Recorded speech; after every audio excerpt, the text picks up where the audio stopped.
Et bonjour à tous et bonjour à toutes. C'est dans un décor un peu différent de d'habitude que je viens vous faire enfin la guidance de la nouvelle lune. Vous le savez, depuis quelques semaines, voire quelques mois, ça a été un petit peu poétique au niveau de mes apparitions. Pour ceux qui ne le savaient pas, j'ai été hospitalisée quasiment 9 semaines, donc c'était un petit peu compliqué de tout gérer en même temps, mais je vous reviens en pleine forme et surtout là je suis partie en week-end. Alors quelquefois il n'y a pas besoin d'aller bien loin, j'avais juste besoin de sortir de la maison et je suis à 20 km, même pas, non 15 km de chez moi, sur le bord de l'estuaire, dans un petit mobil-home au camping de Port-Maubert où je me sens à chaque fois super bien. On est en pleine zone ornithologique, donc il y a des oiseaux. Avec un peu de chance pendant cette guidance, il y aura des chants qui nous accompagneront. Alors j'ai emmené mes cartes de campagne. Je sais pas trop encore ce que... Bah si, celle-là.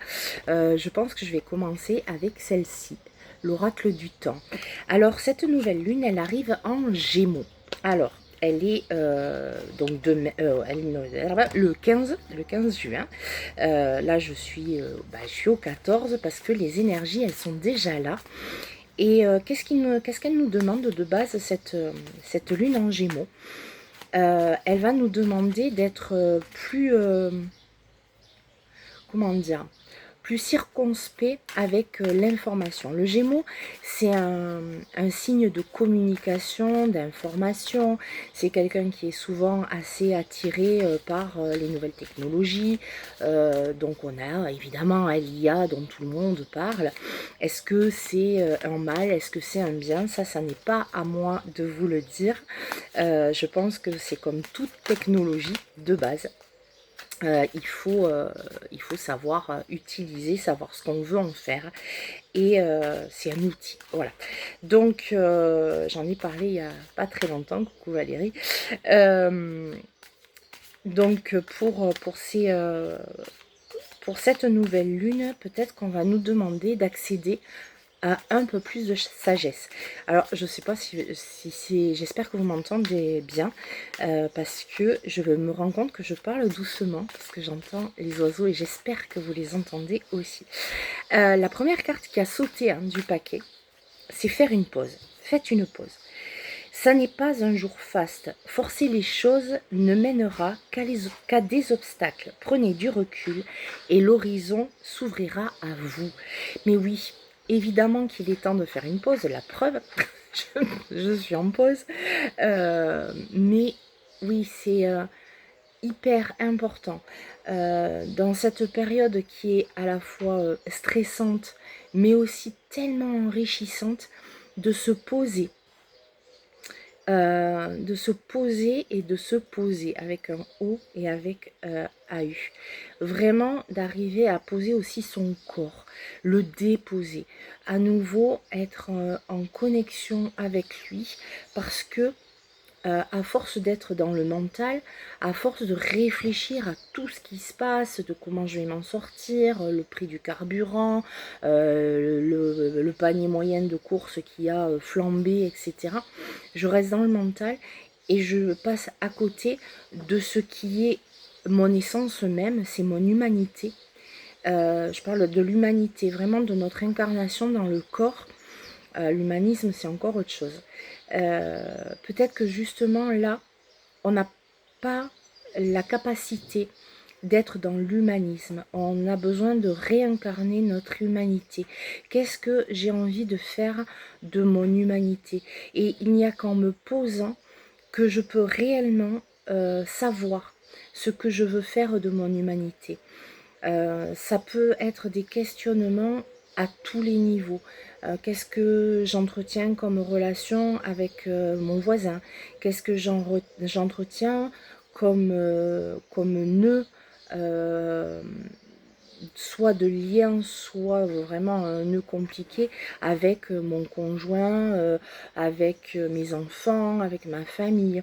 Qu'est-ce qu'il est temps que je dénoue, ou au contraire que je sécurise? Tout ça, on ne peut vraiment y réfléchir qu'en se posant et en étant dans le soi complet. Donc là, jour, ça c'est les joies, les joies du camping. Mais j'aime ça aussi. Hein. Donc c'est vraiment avec quelle relation j'entretiens avec ma voisine de camping euh, qui passe sa journée à faire la vaisselle.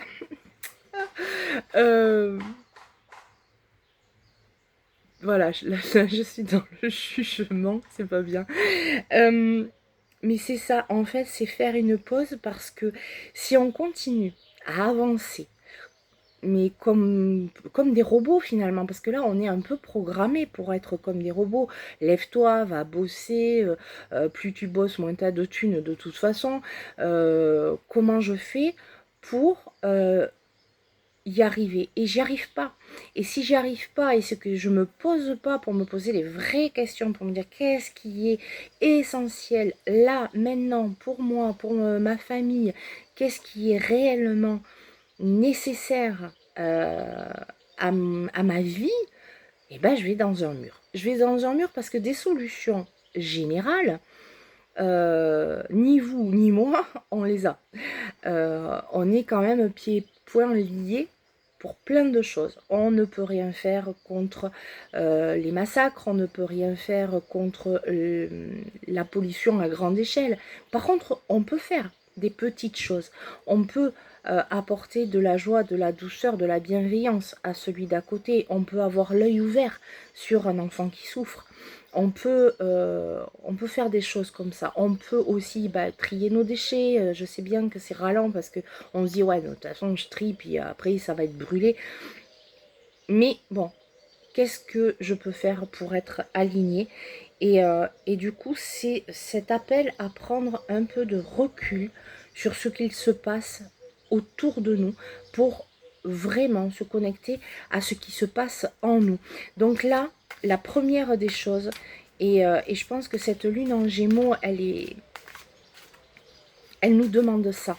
Elle nous demande sur ce nouveau cycle, de nous accorder des pauses. Pourquoi pas les écrire carrément sur notre agenda ou sur notre petit calendrier. Il n'y a pas besoin de se dire, allez, je pars 3 semaines. Hein. C'est pas ça. Non, on peut plus. Mais en tout cas, c'est de dire, je vais prendre 1 heure, je vais prendre 2 heures, ou je vais prendre 2 jours, et puis se poser comme ça.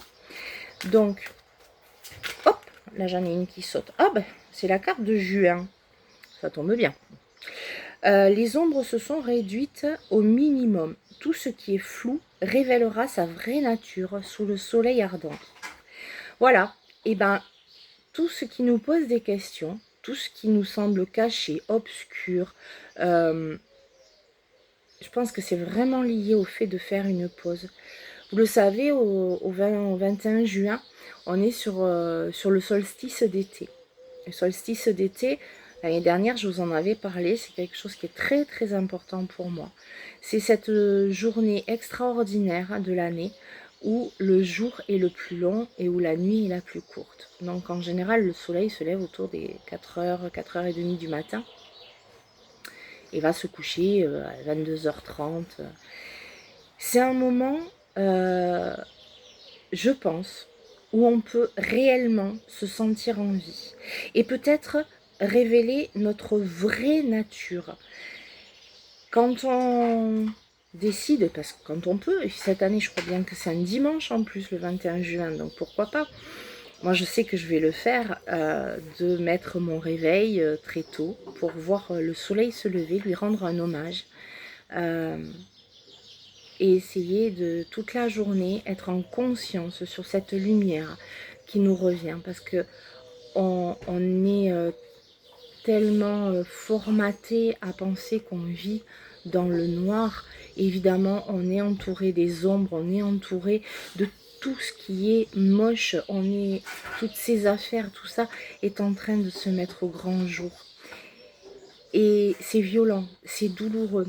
On en pâtit, ça vient gratter nos blessures d'enfance.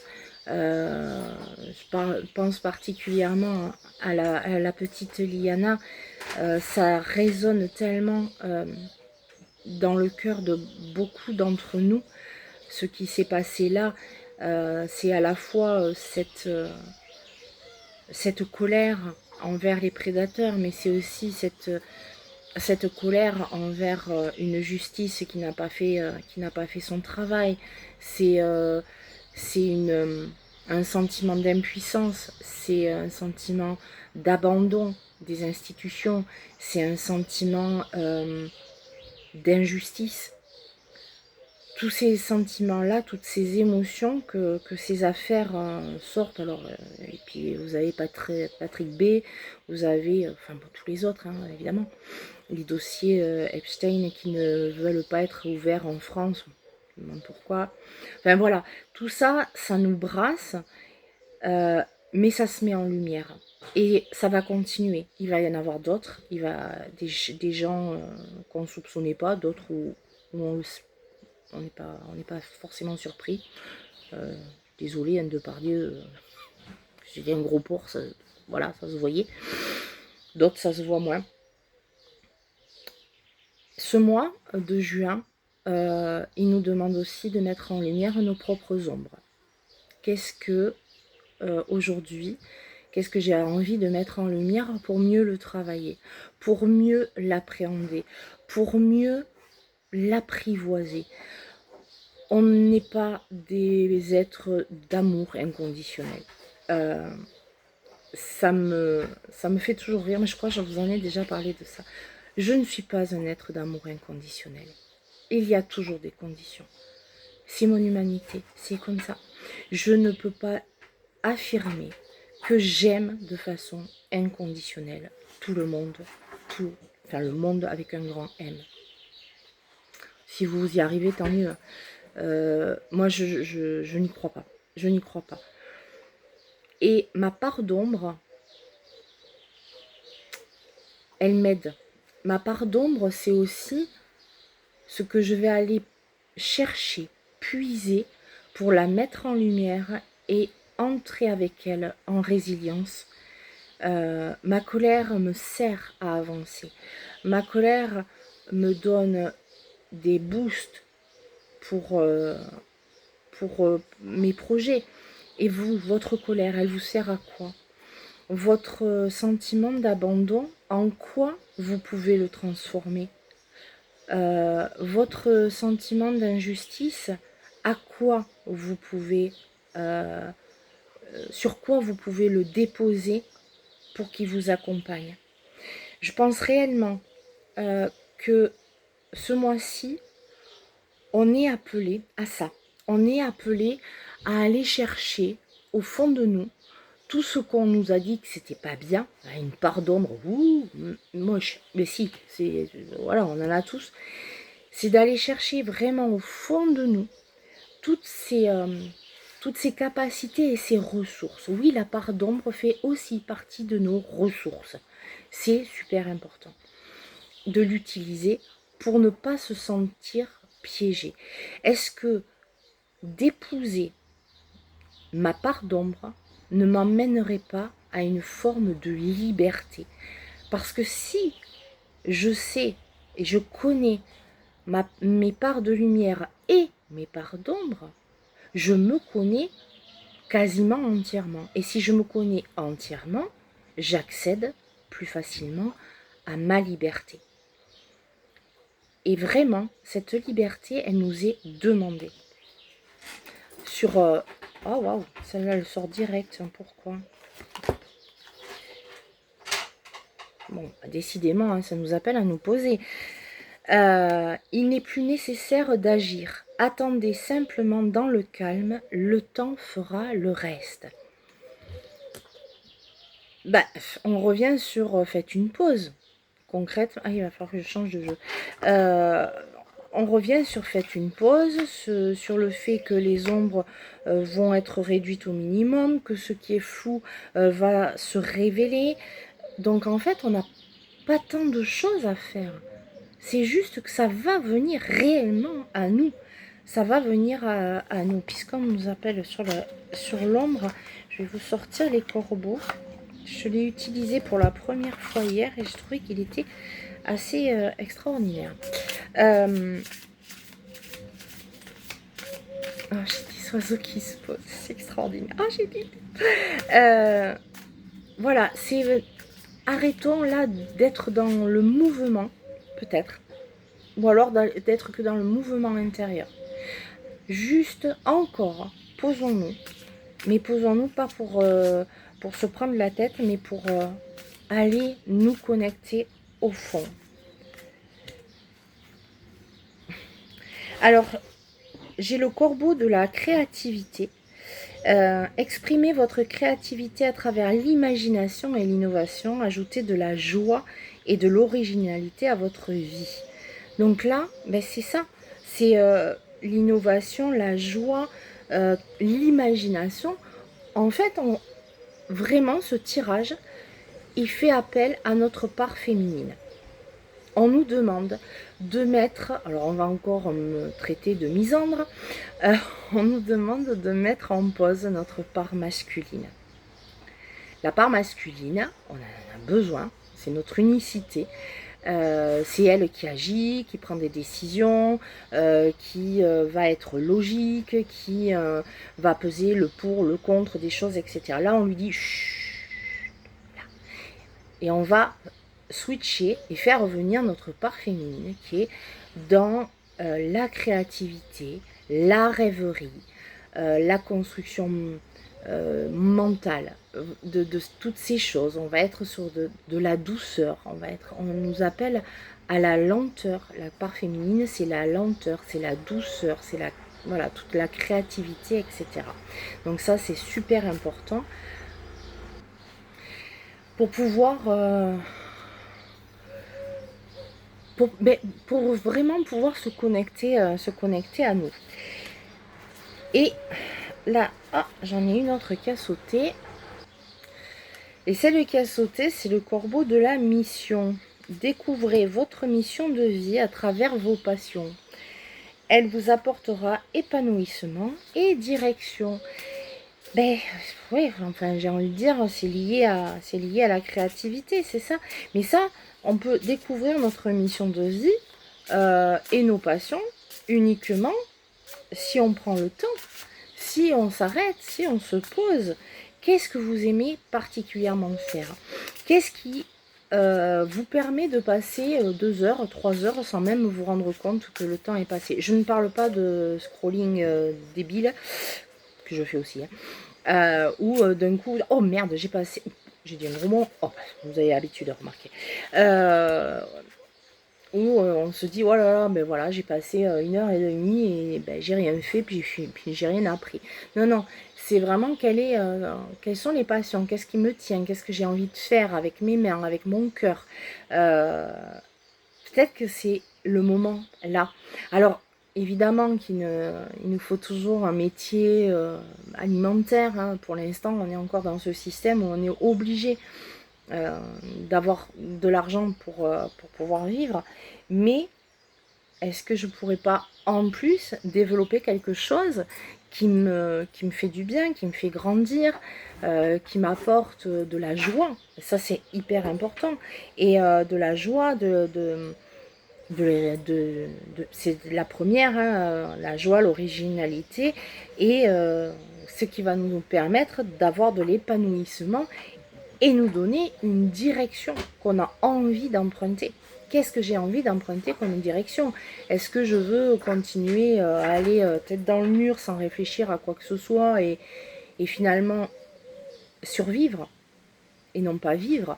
Parce que quand on passe son temps juste à bosser, faire à manger, entretenir soi, élever les gosses, avoir un peu d'hygiène, etc., on n'est pas dans la vie, on est dans la survie. Et je sais que c'est super compliqué. Pour nous tous, hein, c'est compliqué. Ce que vous entendez, c'est Hera sur le bois de la terrasse. Hein, donc ça fait un peu de bruit. C'est pas aussi agréable que les oiseaux. Tu veux bien te coucher, ma chérie? Oui, souvent, on a l'impression qu'on n'a pas le choix Mais peut-être que le choix, il va être de, peut-être, je sais pas, faire un exemple peut-être stupide, mais je vais faire un peu moins d'heures sup. Donc au lieu d'aller en vacances 3 semaines au Baléares, et ben, je vais prendre 15 jours là, une semaine là et une autre semaine supplémentaire, un peu plus près, où je vais réellement me poser avec mes gosses, où je vais vraiment me reconnecter à eux. Ça veut dire ne pas être le nez sur le téléphone, sur les tablettes, sur la télé, sur faire une pause, quoi. Une pause du monde. Je me mets en pause du monde. Je me mets en pause, je regarde, j'écoute. Là, genre, il y a un ciel merveilleux, il fait super beau, il y a un peu de vent et comme on a des peupliers, moi je les vois bouger. J'entends les oiseaux, je sais pas si vous les entendez. Là, je me connecte, je me dis, ah ok, là, vu le vent qu'il y a, que je suis sur l'estuaire, il y a de fortes probabilités qu'il y a une amorce de changement de marée, voilà, des choses comme ça. C'est aller à soi. Et donc pendant que je parlais, il y en a une autre qui est sortie, c'est le corbeau de la sagesse. Rechercher la connaissance et l'expérience. La sagesse vient de l'apprentissage, de la réflexion et de leçons de vie. Alors, si le message n'est pas d'être dans sa tête, dans son cœur, dans la réflexion, dans tout ça, ça se fait en étant posé. Donc vraiment, si je dois sortir quelque chose de ce tirage avec 2 oracles différents, ce qui sort, c'est faire une pause. Ce mois de juin va nous permettre d'appréhender nos ombres pour les mettre en lumière et aussi de voir des choses qui sont cachées, qui vont être découvertes, de ne pas agir, mais juste d'attendre que les choses arrivent, d'aller dans notre créativité, d'aller dans notre imagination, de prendre de la joie partout où elle est. Et enfin, tout ça va aboutir à une forme de sagesse et de prendre toutes les expériences comme quelque chose d'extraordinaire et comme quelque chose de leçon de vie. Voilà ce que je peux vous dire, les amis, pour cette nouvelle lune en Gémeaux qui a donc lieu le 15 juin, qui s'amorce aujourd'hui le 14 et qui va nous emmener sur un chemin un peu différent de d'habitude. Je vous embrasse très fort, comme d'habitude. Partagez la vidéo, mettez-moi un pouce, les commentaires c'est encore mieux pour les algorithmes, etc. etc. Le replay sera aussi sur Facebook, donc pour mes abonnés Facebook, pareil, vous faites la même. N'hésitez pas à envoyer si cette guidance elle vous parle vraiment. N'hésitez pas à l'envoyer directement en Messenger à vos amis ou par WhatsApp. Il y a plus de chances que ça se voit et du coup que les gens cliquent, viennent sur la vidéo, mettent un pouce. Les nouveaux, mettez des pouces. Et puis voilà, et moi je vous embrasse très fort. Je vous donne rendez-vous sur la page Facebook Naturo Mystique. Il y a des nouveaux bijoux qui arrivent avec le Calisso Cristo. N'hésitez pas aussi à vous abonner à la Chaumière de Saint-André sur Facebook et sur Insta. Et voilà, et je vous referai faire un petit tour de la Chaumière un de ces jours. Je vous embrasse très très fort. Passez un excellent dimanche, un très bon début de semaine. Et n'oubliez pas, je vous aime, pas de façon inconditionnelle. Il faut que vous mettiez des pouces, hein. Mais je vous aime très fort et merci de m'avoir attendu. À tout bientôt.